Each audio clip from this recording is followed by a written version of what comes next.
Assalamualaikum warahmatullahi wabarakatuh.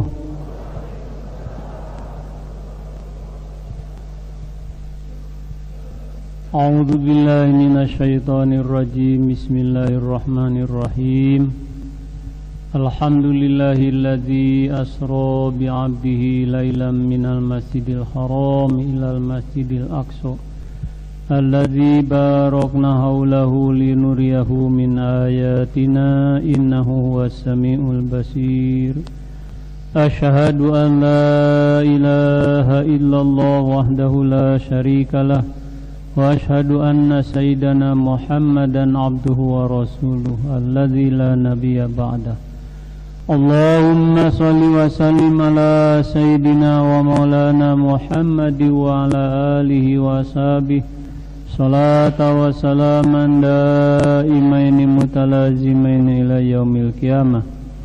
Amma ba'du, ayyuhal hadirun rahimakumullah, usikum ibadallah wa iyaya bitaqwallah faqad fazal muttaqun. Qala Allah ta'ala fi kitabihil karim, a'udzu billahi minasy syaithanir rajim. Bismillahirrahmanirrahim. Qad aflahal mu'minun alladzina hum fi salatihim khashi'un. Shadaqallahul azim. Wa qala Rasulullah sallallahu alaihi wasallam, as-salatu imaduddin, faman aqamaha faqad aqamad-din wa man tarakaha faqad hadamad-din. Hadirin yang berbahagia, pertama-tama marilah kita panjatkan sujud dan syukur kehadirat Allah Subhanahu wa taala atas limpahan rahmat dan karunia-Nya. Alhamdulillah kita masih diberi kesempatan panjang umur dalam keadaan sehat walafiat. Yang paling berbahagia, alhamdulillah kita bisa mengikuti kegiatan manakib di Pondok Pesantren Suryalaya. Mudah-mudahan silaturahmi pada pagi hari ini kita mendapatkan kucuran rahmat dan maghfirah dari Allah Subhanahu wa taala. Amin. Dijauhkan dari malapetaka dunia maupun akhirat, dimurahkan rezeki untuk bekal ibadah kepada Allah. Amin ya Allah ya rabbal alamin. Pertama-tama kami haturkan beribu banyak terima kasih kepada seluruh ikhwan wal akhwat yang meluangkan waktu hadir di manakib ini. Mudah-mudahan segala amal kebajikan Bapak dan Ibu diterima Allah Subhanahu wa taala, dibalas dengan imbalan yang berlipat ganda dunia maupun akhirat. Hadirin yang berbahagia, di kuliah subuh sudah disampaikan oleh Pak Ustadz Maman bahwa bulan Rajab adalah bulan yang agung, bulan yang dimuliakan Allah Subhanahu wa taala. Barang siapa yang menjalankan ibadah saum di bulan Ramadan, dijelaskan di situ, pasti akan diselamatkan dari siksa api neraka.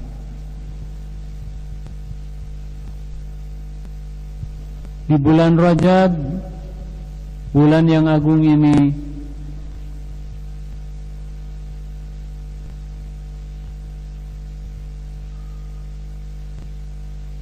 dijamin oleh Allah Subhanahu wa taala untuk diselamatkan dari panasnya api neraka.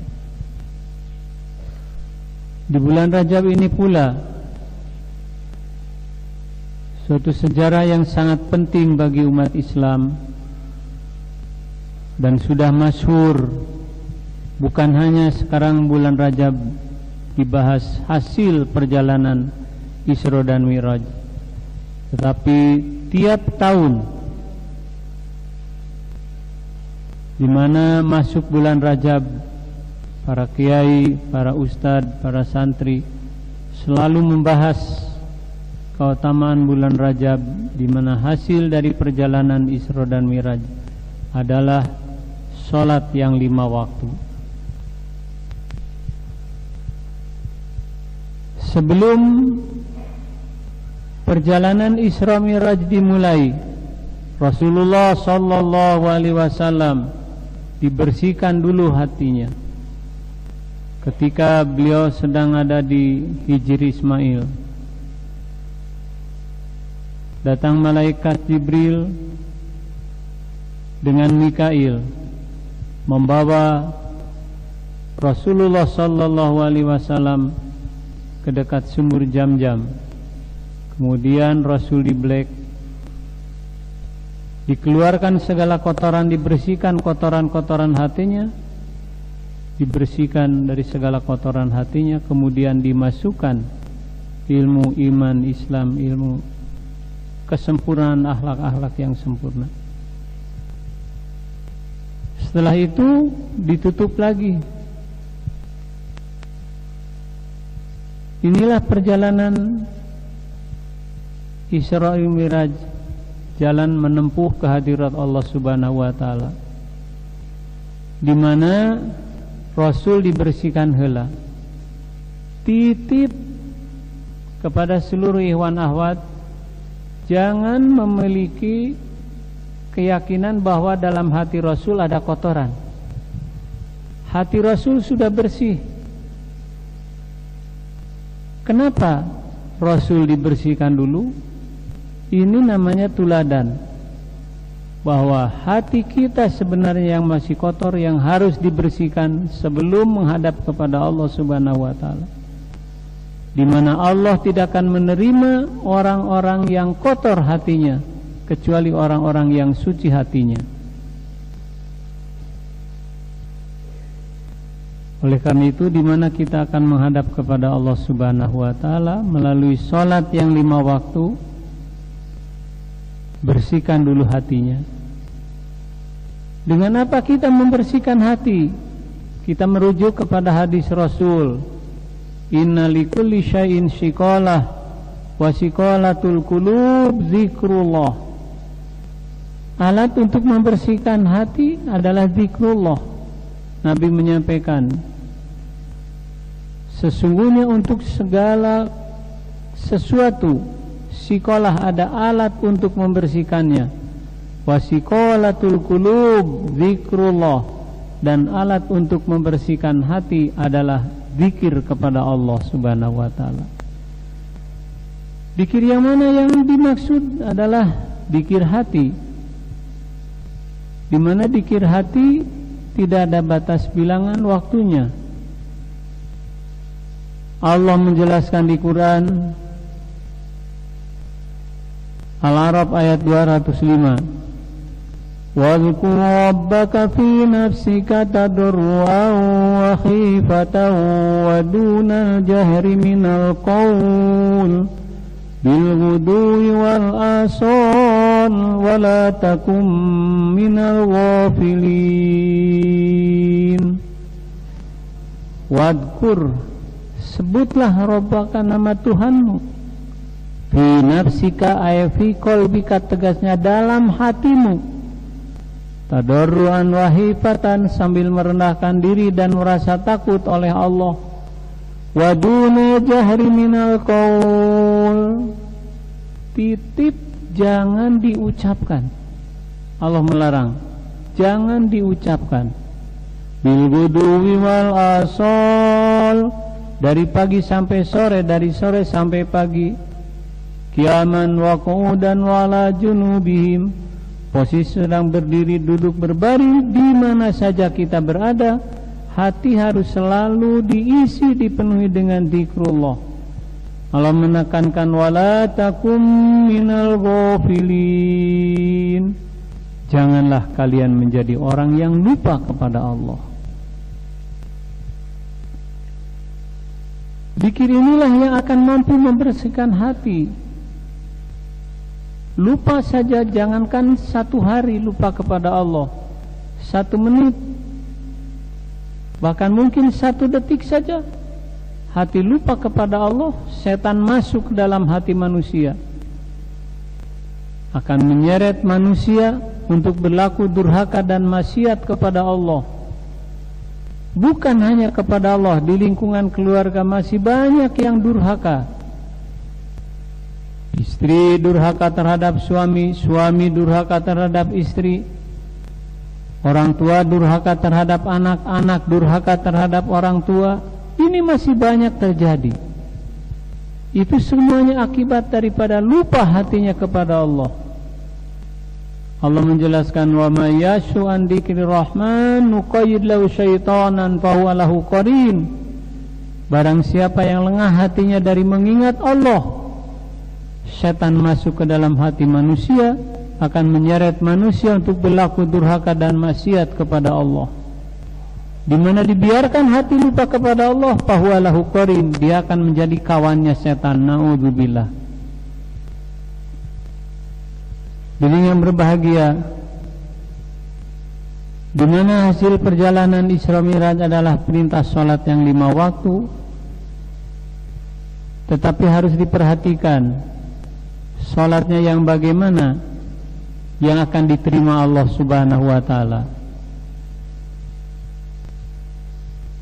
Allah menjelaskan di surat Al-Mu'minun ayat 1-2, jelaskan, qad aflahal mu'minun alladzina hum fi salatihim khashi'un. Sungguh bahagia orang-orang yang beriman, alladzina hum fi salatihim khashi'un, di mana mereka menjalankan ibadah salatnya dengan khusyuk.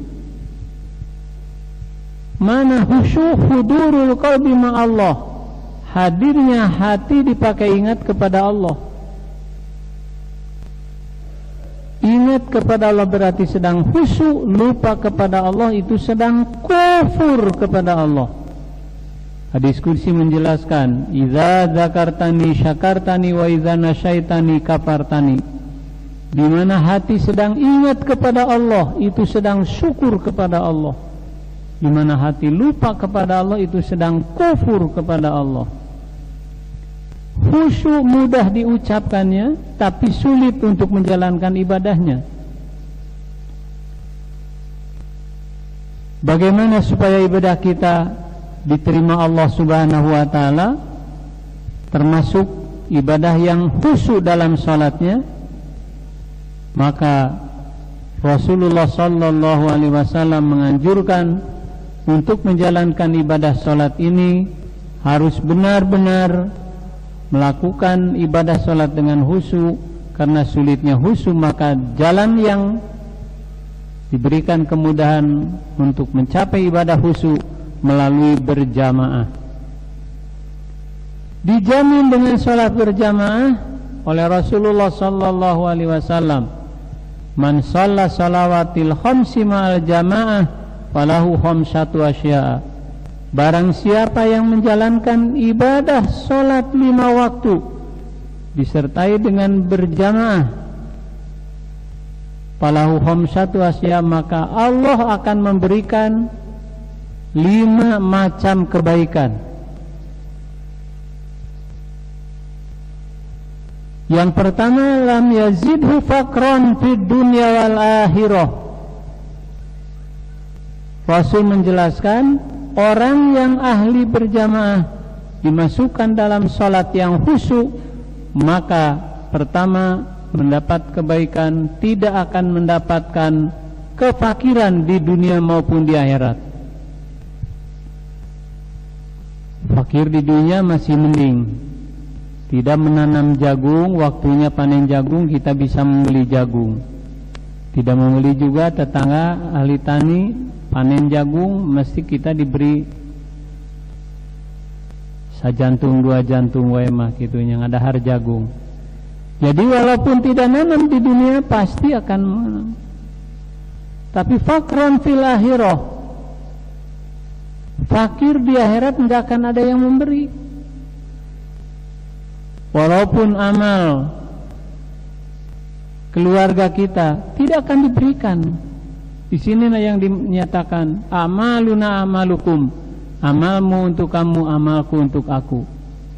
Walaupun dengan suami istri tidak akan ada yang memberikan pahala. Istri rajin beribadah, suaminya tidur terus, tidak akan kebahagiaan daripada ibadah yang dimiliki oleh istri.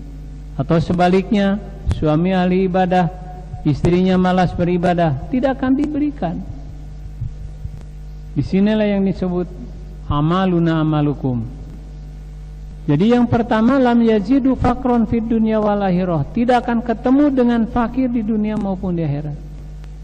Sebaliknya orang yang tidak khusyuk dalam sholatnya, apalagi yang meninggalkan sholat, menyepelekan sholat, sholatnya tidak khusyuk saja, dinyatakan oleh Rasul dia akan mendapat siksa.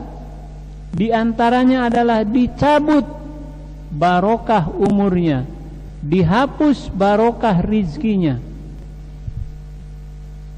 Hati-hati ini, umur kita tidak barokah, rizki kita dicabut oleh Allah dari barokahnya. Jadi kalau ingin bahagia dunia dan akhirat, perhatikan supaya kita menjalankan ibadah sholat dengan khusyuk. Tidak bisa khusyuk melalui berjamaah, itu akan dimasukkan dalam khusyuk.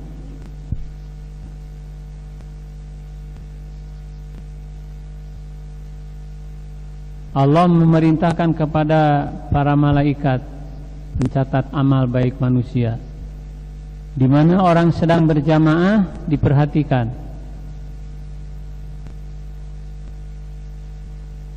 Safnya yang pertama diperiksa, yang kedua, yang ketiga diperiksa.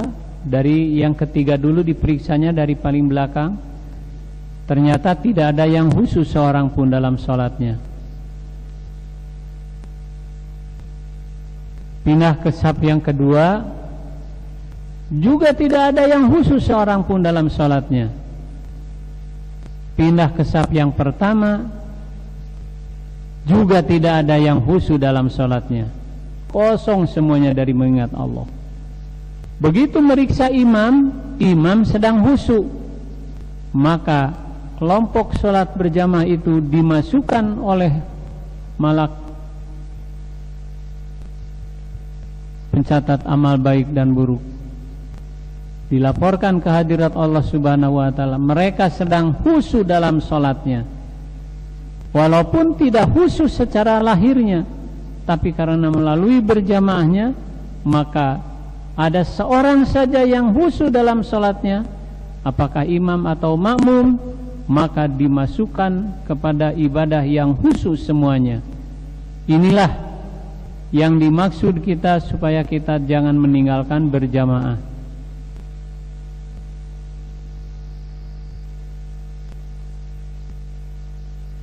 Pahala orang yang meninggalkan sholat, ancaman dari Allah Subhanahu wa ta'ala, tidak akan diterima doanya oleh Allah. Orang yang menjalankan ibadah sholatnya tidak khusyuk, ya tidak diterima sholatnya. Ancaman Allah di Quran surat Al-Ma'un, fawailul lil musallin alladzina hum an sholatihim sahun. Celakalah orang yang sholatnya sahun, lalai dalam menjalankan ibadah sholat, dinyatakan lupa hatinya kepada Allah Subhanahu wa ta'ala. Inilah azab yang akan disampaikan oleh Allah Subhanahu wa ta'ala kalau sholatnya tidak khusyuk. Yang kedua, orang yang tidak khusyuk dalam sholatnya, ketika sakaratil maut sulit mengeluarkan ruh dari jasadnya. Sebagian ulama menjelaskan bagaikan menyisir bulu domba yang basah. Sulit untuk menyisir, sulit. Apalagi yang tidak sholat. Nah, kemudian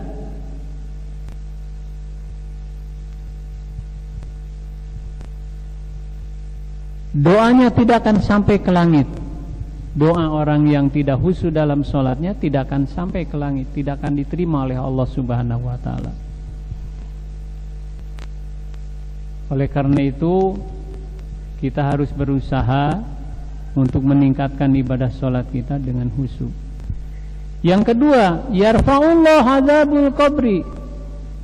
Orang yang khusyuk dalam sholatnya, dalam arti menjalankan ibadah sholatnya dengan berjamaah, dia akan dihapus daripada siksa adab alam kubur. Perlu diketahui, di alam kubur bagi orang yang tidak khusyuk dalam sholatnya, maka Allah akan menetapkan malaikat yang akan mengganggu ahli kubur, menakut-nakuti orang yang ada di kubur, sehingga diguncangkan badannya terus-menerus. Yang kedua, alam kuburnya akan disempitkan oleh Allah Subhanahu wa taala. Hempitan kubur, siksa kubur, gencetan kubur. Yang ketiga adalah alam kuburnya dibikin gelap gulita, tidak bisa melihat apa-apa. Inilah bagi yang ibadahnya khusyuk, yarfa'ullahu adzabul qabri, akan diangkat daripada siksa kubur.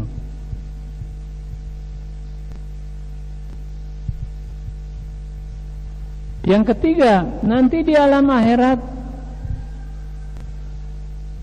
orang yang tidak sholat atau sholatnya tidak khusyuk akan diseret wajahnya oleh malaikat dan disaksikan oleh seluruh makhluk. Sholatnya jelas tidak akan diampuni segala dosanya, dan dia akan mendapatkan siksa dengan hisaban yang sangat berat di hadapan Allah Subhanahu wa taala. Ini yang bermakna, sehingga nanti di akhirat orang-orang penghuni surga akan bertanya kepada orang-orang penghuni neraka, menyatakan, ma salakakum fi sakor, perjalanan apa yang kamu kerjakan sehingga kamu masuk neraka sakor? Kata salaka, perjalanan menuju Allah. Ini dalam ilmu tasawuf, orang yang melalui perjalanan menuju ke Allah disebut salik, ilmunya disebut suluk, perjalanan menuju kepada Allah. Di sini ayat menjelaskan perjalanan masuk neraka, bukan kepada Allah. Jadi ada dua pengertian salaka, salaka yang membawa ke surga, salaka yang membawa ke neraka. Yang membawa ke surga Allah menjamin, Rasul menjamin, man salaka tariqan yaltamisu fihi ilman sahalallahu bihi tariqan ilal jannah. Siapa yang menjalani perjalanan menuju mencari ilmu, sahalallahu bihi tariqan ilal jannah, Allah akan memudahkan jalan menuju ke surga. Ini kata salaka. Salaka dalam ayat ini Allah menjelaskan, ma salakakum fi sakor, perjalanan apa yang kamu kerjakan sehingga kamu bisa masuk neraka sakor? Para ahli neraka menjawab, qalu lam naku minal musallin. Mereka menjawab, aku tidak termasuk orang-orang yang suka mengerjakan sholat. Lam naku minal musallin. Ada yang sholat juga tetapi sholatnya tidak khusyuk. Yaitulah jawabannya, qalu lam naku minal musallin. An-Nisa 142 tadi dibacakan oleh Ustaz Kamal. Salah satu tanda orang munafik bukan tidak sholat, mereka suka sholat, tapi sholatnya diulur waktunya. Duhur jam 12, kita baru bisa masuk menjalankan ibadah sholat duhur sudah jam 1. Nah, ini salah satu tanda orang munafik.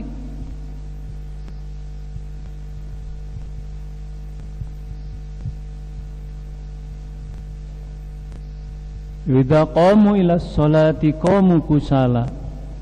Di mana mendirikan sholat bukan tidak sholat, mereka suka sholat tapi kusala, kusal-kusal engke heula. Nah, inilah salah satu tanda orang munafik. Sedangkan orang munafik sudah diancam, innal munafiqina fi darkil asfali minan nar. Orang munafik akan ditempatkan di kerak neraka jahanam bagiannya. Naudzubillah.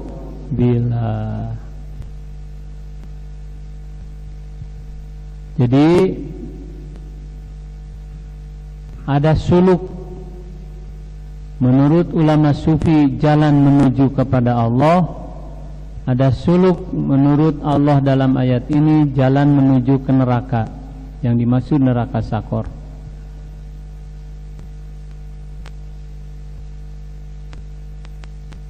Yang terakhir, ahli berjamaah, mereka pada hari kiamat tidak akan melalui hisaban yang berat.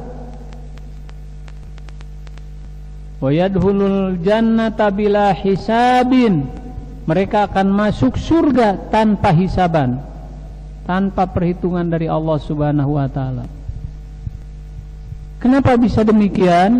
Menurut para ahli menjelaskan bahwa setelah hari kiamat, sebelum dibangkitkan kembali yaumil ba'as, Allah memeriksa hati manusia. Dalam Al-Quran disebut wa hussila ma fis sudur. Allah akan membongkar semua hati manusia, di mana dalam hatinya terdapat durun gola,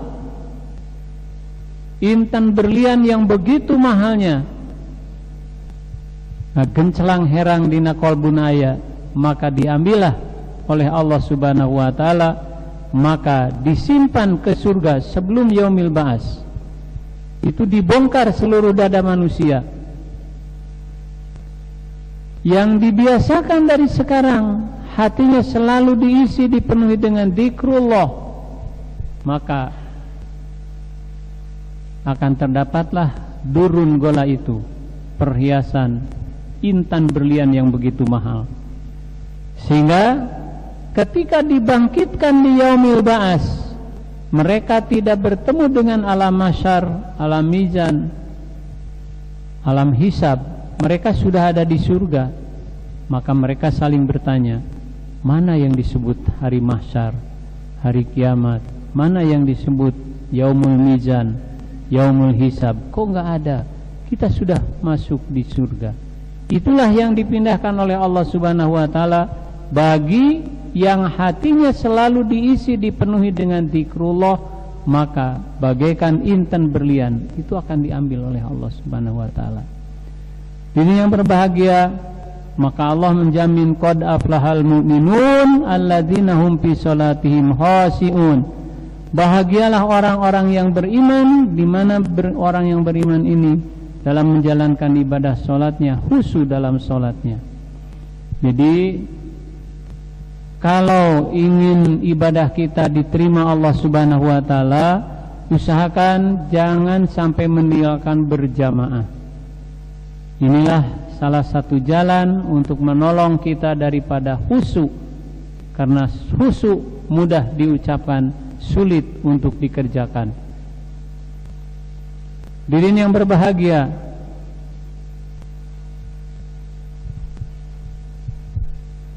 Mi'raj yang hakiki, Tuhan saya bertanya, mahwal Mi'raj? Bertanya kepada Allah. Al-Mi'raj, Allah mendengar, wal uruju an kulli syai'in siwa'i. Mana Mi'raj? Abdul Qadir, kata Allah, adalah wal uruju an kulli syai'in siwa'i. Mereka yang selalu meningkatkan dirinya, tidak terpengaruh pikirannya, tidak terganggu rasanya daripada melihat Allah Subhanahu wa taala. Nah, inilah yang dimaksud dengan Mi'raj. Al-Mi'raj wal uruju an kulli syai'in siwai. Orang yang meningkatkan dirinya, maka itulah yang disebut Mi'raj. Wa kamalul Mi'raj, Mi'raj yang paling sempurna, mazagul basaru wa matogo. Penglihatan mata hatinya lurus, tidak ada nyanggiwarnya, teka kiri teka kanan, lurus menghadap Allah Subhanahu wa taala. Nah, disinilah untuk menyampaikan ibadah kita sebagai miraj adalah salat yang 5 waktu, di mana Rasul menyatakan as-salatu mirajul mu'minin, salat adalah mirajnya bagi orang-orang yang beriman. Mudah-mudahan kita sekalian diberikan kekuatan oleh Allah Subhanahu wa taala untuk menjalankan perintah ibadah salat melalui salat berjamaah, agar salat kita diterima Allah Subhanahu wa taala, jangan menjadi siksa untuk kita. Amin ya Allah ya rabbal alamin. Mudah-mudahan dari awal sampai akhir bisa dipahami dan bisa diamalkan. Assalamualaikum warahmatullahi wabarakatuh.